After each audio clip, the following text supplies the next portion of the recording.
What's up guys, my name's Caleb and I'm here with my brand new Scott Spark 940.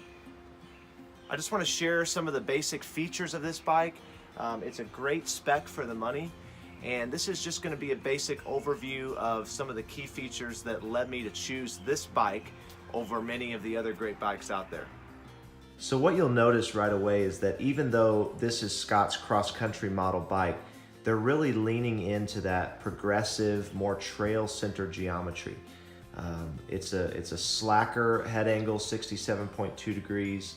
And really what that means is you're gonna feel more planted yet playful on the trail. It's gonna feel like you're more inside the bike instead of on top of it. But it's also gonna maintain that climbing prowess. You know, where I live, the trails I ride, it's a lot of hills.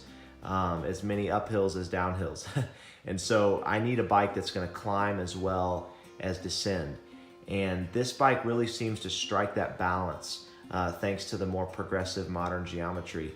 But it's still a cross-country, you know, thoroughbred bike. It still has the 29-inch wheels and that cross-country heritage that Scott is known for around the world. Okay, so let's get a closer look at some of the features on this bike. Unfortunately, I've had to move indoors due to the rain. I guess that means I won't be hitting any trails this afternoon. Looks like the rain is here to stay, but that's okay. So full Fox suspension, Fox 34 fork in the front, extra volume, and the Fox Nude DPS in the rear, extra volume. Fully adjustable. Scott has adopted the metric sizing trunnion mount rear shock for 2018, and they've done a cool thing. They flipped the shock around. This actually gets the heavier part of the shock body mounted lower in the frame, which means it's more planted, and at the same time they've reduced unsprung mass by having the lighter part of the shock be what actually is attached to the pivot, the moving part. So pretty cool design, asymmetric design, and much more efficient. They've hit multiple benefits in one fell swoop there, so pretty cool. Another cool thing that Scott has, probably the coolest part of the suspension on this bike, is the twin lock design. It's a proprietary design that Scott has on their bikes, and what it allows for is just handlebar mounted adjustment, not just for compression damping, but also the spring curve.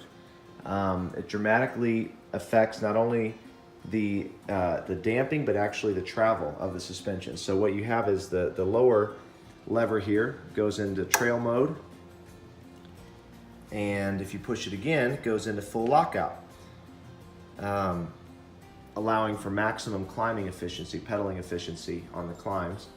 And then if you hit the upper lever, it goes back to trail mode, which is 85 millimeters of travel.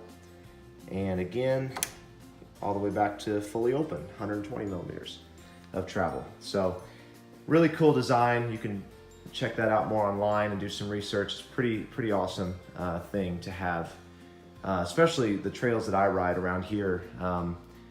There are a lot of hills up and down. So having that adjustability at my fingertips is definitely huge for me. So that's the suspension setup. You can see the internal cable routing, again, pretty standard on a lot of bikes these days. They've done a really slick job with that. The rear derailleur cable actually runs all the way through the rear triangle and just comes out right at the back there. You can see that. So nice and clean design there. This is an aluminum, hydroformed aluminum frame. So that's where I definitely saved some money from going full carbon. And aluminum is just getting so good these days. It's pretty amazing. So Scott has a great frame. They make a great frame. And this is aluminum frame. Handlebars, 740 millimeter wide handlebars, a 9-degree rise, so pretty flat. Again, it's a cross-country setup on that. The wheels and tires, The wheels are the Synchros X25S tubeless ready wheels. That's probably the next, my first real modification on this will be going tubeless. I hear that's just definitely worthwhile. It's not a very expensive upgrade. And these wheels are tubeless ready, so that's helpful. 29-inch wheel, obviously, Maxxis Forecaster Kevlar reinforced tire. This is a 2.35 width tire. Definitely room. There's room to go up to more of a mid-fat tire on this bike. You can definitely increase that width a little bit if you want to on these stock rims. It's the Boost hub spacing. Obviously, that's pretty standard these days. A great design that SRAM has blessed the mountain biking world with. Multiple benefits of that. Allows for a wider wheel, which means a wider tire, more grip, more stability. Also, one of the other cool things about it is it allows for a shorter chainstay, which makes it a little snappier handling on the trail. So lots of benefits to that I won't go into. The brakes, Shimano MT500 hydraulic disc brakes, 180 millimeters. Those rotors are 180 millimeter rotor. Yeah, good stopping power, pretty standard equipment there. But speaking of SRAM with the boost spacing, the coolest spec, part of the spec of this bike is the SRAM GX Eagle drivetrain, no doubt. I'm sure you've heard a lot about that drivetrain by now. It's a 1x12 drivetrain, shares the same design as the high-end XX1 Eagle spec that comes on bikes 3 times this bike's cost. They've just saved money in materials they use and whatnot, but the design is still there, the gearing is still there. You get the benefit of that enormous 50-tooth sprocket there in the back. So there's really nothing you can't climb with this bike. I mean, it gets geared so low. Really great for, especially the type of riding I do. There's as many ups as there are downs around here. So that's very helpful. Big shout out to my local bike shop, Swim Bike Run, Chesterfield, Missouri. Great staff there, very knowledgeable. They made the whole experience of getting this bike easy, fun, enjoyable, educational. So definitely check them out if you're in the area. The last standard feature is the Synchros dropper, 120 millimeter dropper. Again, pretty standard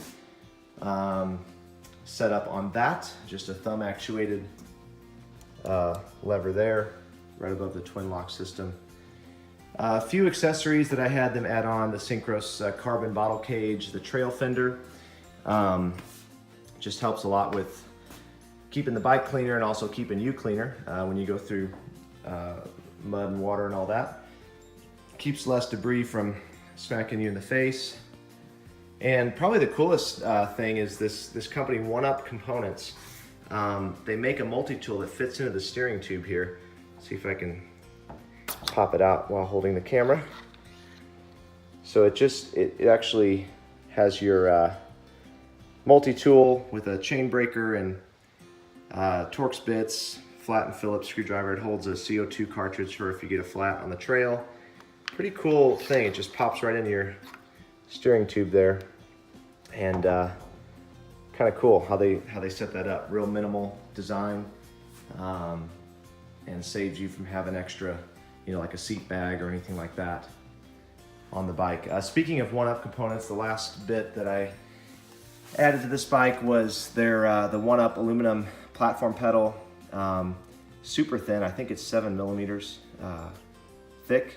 So again, I'm just trying to reduce, there's a lot of rock gardens and roots around here, and just trying to minimize pedal strike as much as I can. So I went with the thinnest pedal I could find. Yeah, high quality bearing in this pedal. It's a great pedal. Well, that's it for now, guys. Give me a thumbs up if you like this video, and if you're interested in finding out more about this bike, post-ride analysis or a more in-depth review, hit me up in the comments. I'm kind of new to this whole YouTube thing, but I'm happy to upload more content if you guys are interested. Bye for now.